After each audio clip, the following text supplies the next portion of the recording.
is real? Should we base reality based solely on our five senses, we find ourselves almost immediately in error. If we look closely enough, we appear as stacks of organic bricks. Beyond that, swirling clouds of particles, and beyond that, pure waves of energy. We are all participating in an elaborate lesson that we are teaching ourselves, an elaborate simulation that we create and maintain on the divine level. To understand how this works, we have to go back to the beginning. Before time, there was a single consciousness. That consciousness split itself into innumerable parts, all maintaining the potency of the original and its connection to each other. Those parts scattered throughout the multiverse and manifested as stars, quasars, planets, animals, people, everything that makes up the multiverse, and that's you, a little piece of God here to experience itself. Our world is a lot like a big MMO, but instead of just being players, we're also the programmers.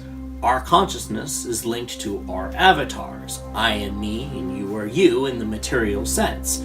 But in truth, our true selves are up in a great cosmic cyber cafe along other gods who are also being played by the source. We play out our lives, we live, we die, and then our consciousness returns to the player in the cyber cafe.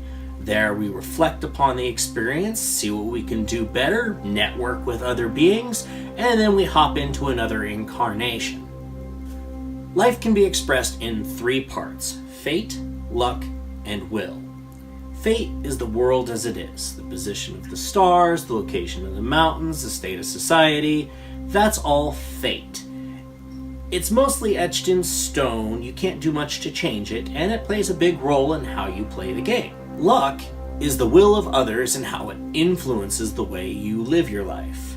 There are 7 billion people on this planet, all of them just smattering their will all throughout the ether. The resulting chaos can seem random, which is why luck is generally perceived as a random thing.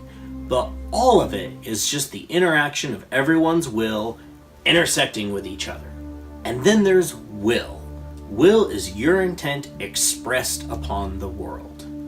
The choices you make and the things that you do are all expressions of your will.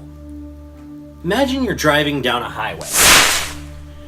The road, the terrain, those are all fate. You could change them with tools, equipment, and knowledge about how they got there, but it takes a lot of time and work. The other drivers are luck. They can change lanes, they can change destinations, they can get into crashes just like you can. That's luck. And then there's will. You driving down the highway, moving around to the other drivers, avoiding the terrain and trying not to crash, trying to get exactly where you're at. If you have knowledge of the terrain and knowledge of the road, there's a lot more that you can do about your travel. So that's us. Driving down the highway, that is life. If one knows how to focus their will, then they can overcome the smattering of random wills going throughout the universe, and with practice, even change fate. The purpose of life is to learn and grow. Everything that we experience is part of a lesson that we are trying to teach ourselves. The universe facilitates this process through a system called karma. A lot of people have heard about karma, but not many people seem to understand what it really does.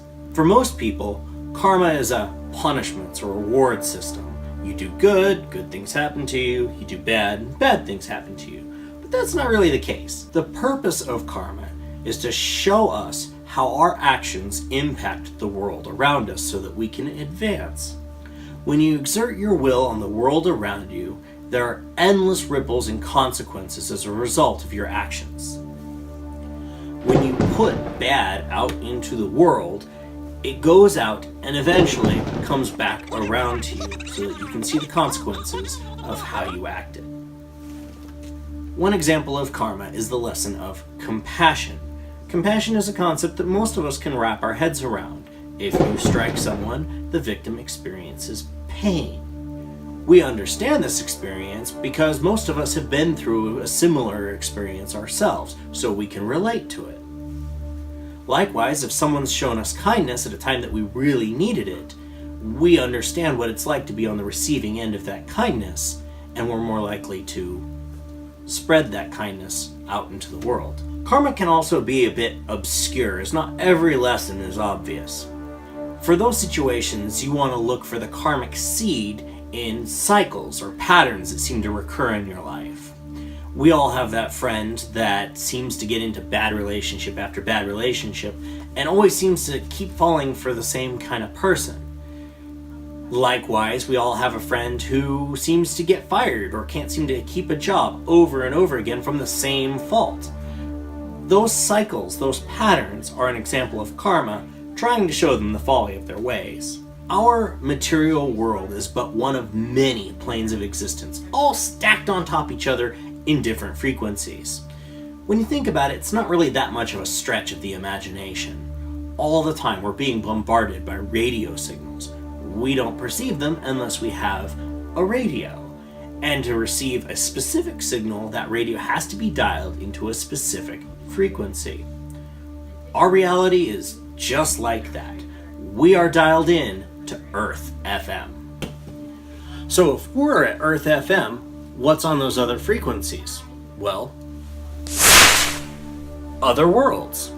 At the higher frequencies, you find planes like the Akashic Records and the Astral Plane, and at the lower, you find darker realms. And parallel to us, a myriad of other worlds. Many of these worlds have their own indigenous populations, each with their own personalities and agendas. These worlds can be hosts to ghosts, angels, demons, even dragons. With study and practice, one can learn to perceive and interact with these beings from other planes. And likewise, these beings, with study and practice, can push through the barrier or veil between our worlds, and we can perceive them on this plane. That's where a lot of your ghost stories come from. The world around us is an illusion, an elaborate simulation for us to experience and learn from. On the divine plane, this is all an elaborate lesson that we are teaching ourselves. The takeaway is that we all choose to be here. And just like playing a video game or watching a movie, there's something that we're hoping to gain out of that experience. So rather than looking at our lives or circumstances as something that's inflicted upon us, metaphysics teaches us to understand that everything that we endure, everything that we experience, is here to help us learn and grow and become enlightened. Next time, we'll talk about what you can do to alter your experience. Wizard of Odd is produced in association with Limitless Spirit. For daily card readings and intuitive insights, give Shireen some love. If you enjoyed this content, like, share, subscribe, let me know I'm doing a good job, and I'll see you next time.